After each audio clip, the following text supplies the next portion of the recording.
mais sofisticados, e esses já não prestam à beira do que eles têm. Então, para poderem gerir isto já é tudo quase no automático, os computadores. Do ponto de vista financeiro é assim. E depois deram vida aos mercados. Os mercados diziam, os mercados excitam-se, os mercados andam excitados, os mercados andam nervosos, os mercados não sei, deram-lhes vida.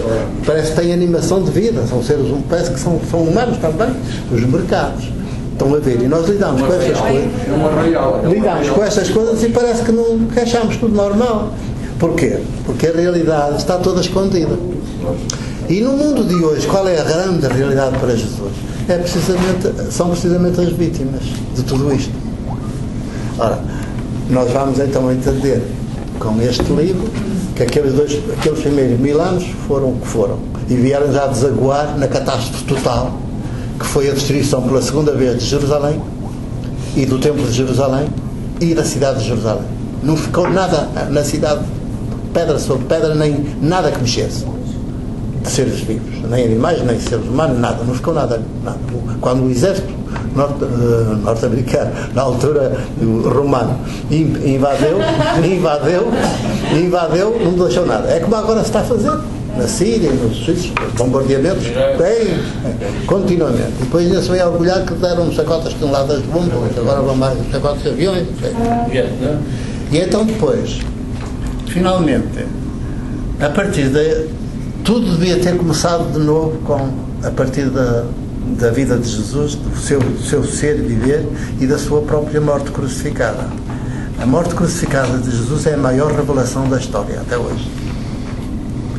Porque a grande pergunta que se põe à morte crucificada de Jesus é: porquê é que o matam? E essa pergunta abre-nos horizontes tremendos. Porquê é que o matam? Precisamente. E quem é que o mata? São os poderes da época, dirigentes do judaísmo, a começar pelos chefes máximos, que eram os sumos sacerdotes. Tinha uma função política dirigente também. E o sumo sacerdote, mais todo o sinédrio, mais os grandes proprietários, latifundiários da Palestina, todos de acordo para que tenha de ser morto. Tem que ser morto. Depois tem que ser morto da cruz para ficar como maldito, segundo o livro de Deuteronômio, que é a tal Bíblia. E diz o Evangelho, para que se cumprir a Escritura. Pois claro, para a vergonha da Escritura, não para a vergonha da Escritura. Para se cumprir a Escritura. Quer dizer, porque a Escritura estava a apontar para esse triunfo total. A Escritura hebraica. E veio o fracasso total. Portanto, em vez de cairmos na real e dizermos: olha, esqueçamos isto tudo, estes 1000 anos que não têm pés na cabeça. Não. Como é que nessa tal corrente messiânica? Se este falhou, há de vir outro. O judaísmo está à espera dele, ainda. O judaísmo mais ortodoxo. E eles estão à espera do Messias. O cristianismo, que começa por ser judeu-cristianismo, são os judeus que se tornam cristãos, e os judeus que se tornam cristãos é aqueles dos judeus que dizem que o Messias já veio. E porquê? Transformaram o crucificado maldito no vitorioso, no vitorioso que venceu a morte. Mas vejam como esta história pega, apesar de todos continuarmos a morrer.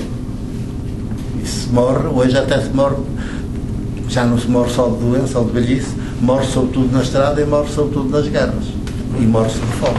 Quer dizer, como é que venceu a morte se a morte se continua a fazer das dela? Portanto, e porquê? Porque entenderam a palavra ressurreição como a reanimação do cadáver de Jesus. Por isso é que vocês veem sempre as pinturas e ele a saltar pelo túmulo fora e com muita luz e não sei o que e tal. É tudo imaginação, é tudo ficção, porque ressuscitar não significa que o cadáver de Jesus foi reanimado. Morreria daí a uns anos outra vez, envelhecia e morreria daí a uns anos. Ressuscitar quer dizer que neste conflito todo que se criou, em que Jesus é réu e os sumos sacerdotes e os outros todos são os acusadores e os seus juízes e que o condenam, e o império, de que lado é que está Deus? Com quem é que está Deus? Com estes que fazem estes crimes a Jesus, que o matam daquela forma, ou está com a vítima, o que foi assassinado, crucificado e ficou maldito. Ainda hoje é maldito. O cristianismo não aceita Jesus, aceita o Cristo. Jesus é para esquecer. E portanto, e ressuscitar significa que Deus tomou partido pelo crucificado. Isto é, quem tem razão é este que vós mataste. Ele é que é meu filho. Porque eu revejo-me nele. E ele conseguiu mostrar quem eu sou sem ninguém me ver. A Deus nunca ninguém o viu. Mas revela-se neste ser humano que foi crucificado pelos poderes sagrados. Portanto, aqui fica um Deus revelado, e Deus toma partido a dizer: é com este que eu me revejo, e este é que é o meu filho. E portanto, e todos os outros que se pareçam, venham aparecer com ele. Não. Isto é uma outra teologia, uma outra antropologia, que é outra concepção dos seres humanos. A antropologia tem que ver com os seres humanos. Antropólogos, daí as palavras todas são todas gregas. Não? Nós temos muita palavra portuguesa feita a partir da língua grega. E portanto, uma outra concepção de ser humano, uma outra concepção de Deus, porque Deus, afinal, reconheceu-se em Jesus e não nos que o matam daquela forma. E eram os grandes dirigentes da religião oficial. Portanto, os grandes representantes de Deus na Terra para o judaísmo. E são os assassinos de Jesus. De certa maneira, Deus é crucificado em Jesus, como é sempre crucificado nestes que apanham as bombas, nestes que são vítimas de todo tipo de atentados, que são violentamente assassinados, mortos, não é? Mortos de forma violenta. Pronto. E isto é outra teologia.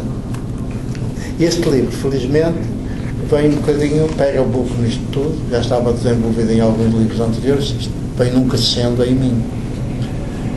Eu, quando faço esta descoberta, eu percebi que tinha, e é uma descoberta que é ao mesmo tempo uma vivência, uma experiência muito profunda, muito íntima. Eu percebi que tinha mexido no tabu maior, estava a mexer no tabu maior, e a pôr em questão 3.000 anos de história.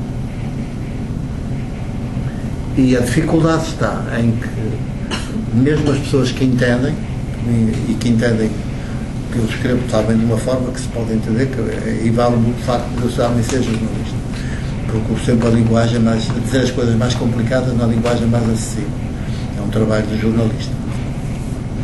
Mesmo que entendam, diz, mas é impossível, não vamos pôr 3.000 anos de história em causa, porque se pomos 3.000 anos de história em causa, pomos em questão todo o Ocidente.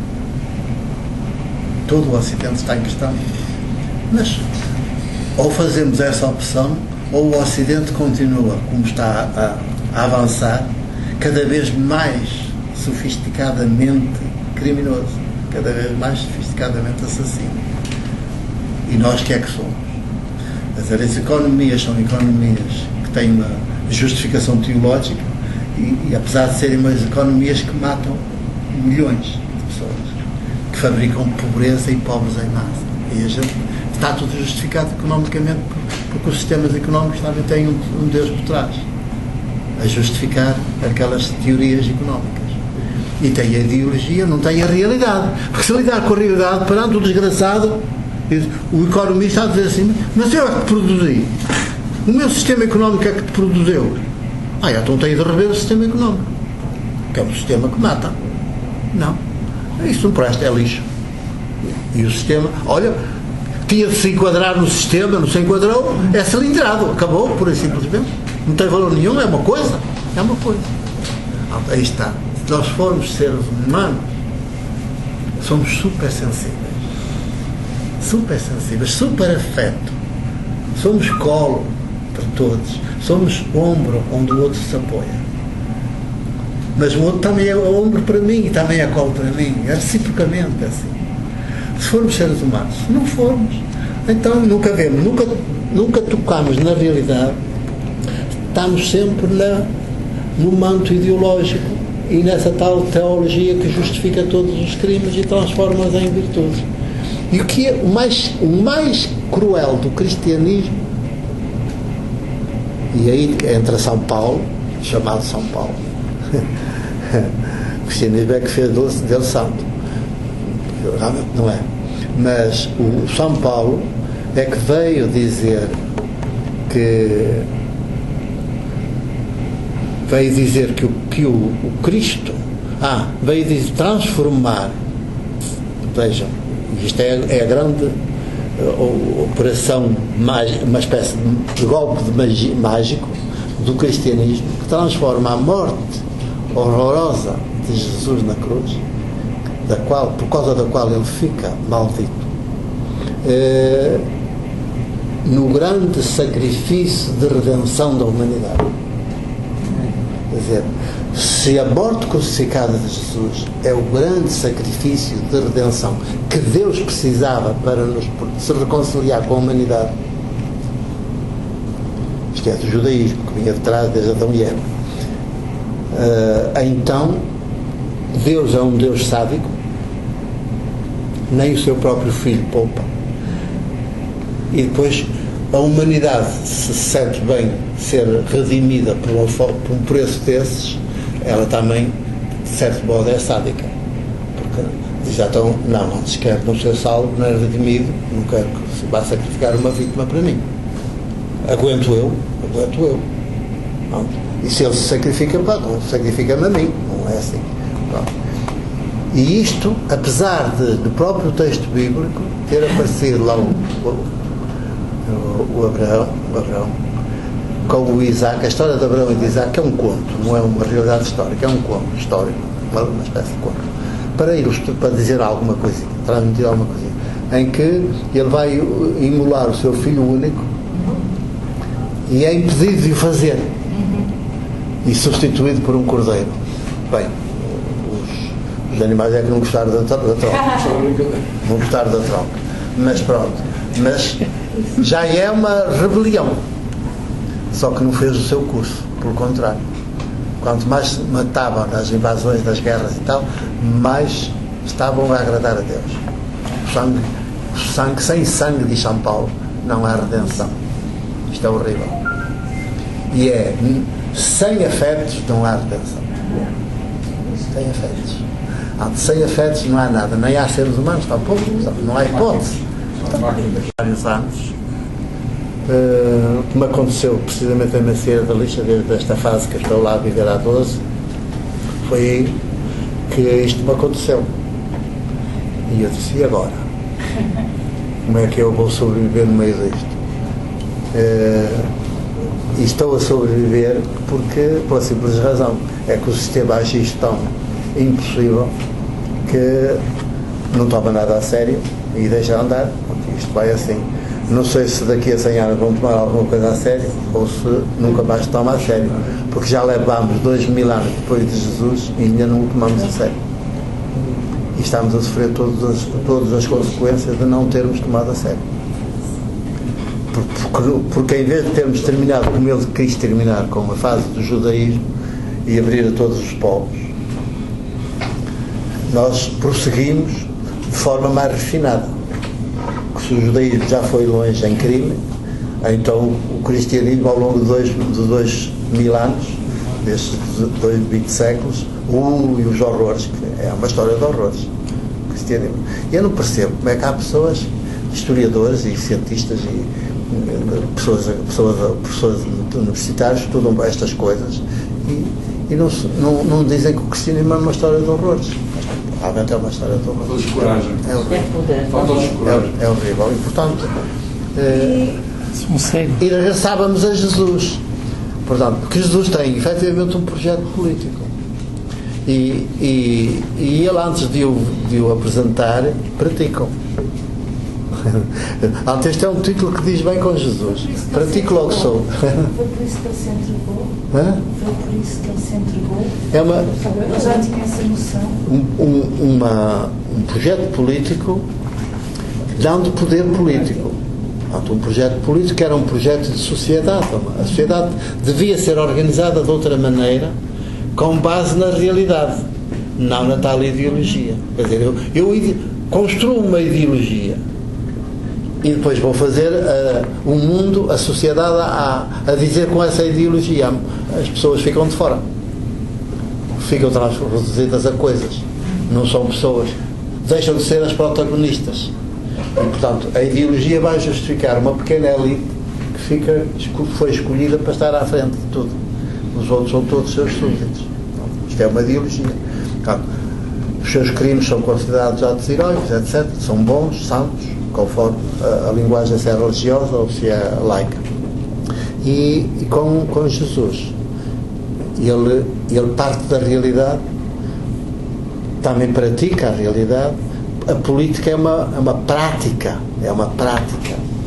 de organização de uma sociedade que fica toda religada, politicamente religada e não religiosamente religada.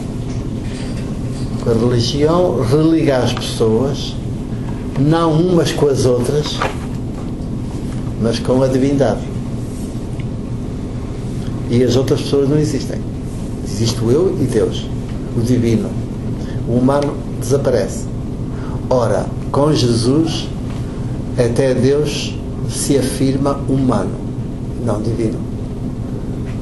Deus, em Jesus, afirma-se humano. E porque o humano é que é a plenitude da realidade até agora. No decurso da evolução, nós nascemos no decurso da evolução. No decurso da evolução, a evolução finalmente chegou até a este ser que é os seres humanos, consciência. Se agora ainda vai acontecer algo mais de novo, as gerações futuras, só se as houver, irão constatar. Mas até o máximo onde a evolução já chegou foi até seres humanos conscientes. Então, um ser humano consciente não cuida das divindades. Isso é uma projeção. Cuida de si e uns dos outros. E da casa comum que é o planeta. Por isso é que diz aqui no canto que eu disse, é o mandamento primeiro, cuidar da terra. Não dos deuses, porque se cuidarmos dos deuses, perecemos. Porque os deuses é uma projeção nossa, vão negar a realidade, as pessoas desaparecem, são todos sacrificados, são todos sacrificados. Eu vou falar tanto. Conheço umas palminhas.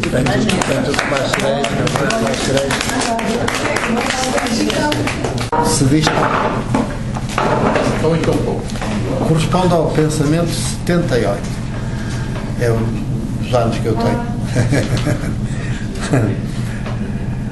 Na raiz da arte de educar está sempre a arte da parteira, que ajuda a sair bem do útero materno a criança que já dá insistentes sinais de estar pronta para vir à luz e começar a ser eu sou único e irrepetível. A mãe e o pai biológicos devem-nos ser o menos tempo possível para que cada filha, filho, cresça segundo a sua matriz original e nunca como cópia da mãe do pai. Porém, cada filha, filho, depois de sair do útero da mãe, depara progressivamente com o planeta poder, hoje mais omnipotente, omnisciente e omnipresente do que nunca. Se as mães, os pais o integram, o seu ato de educar será o mais desastroso dos atos.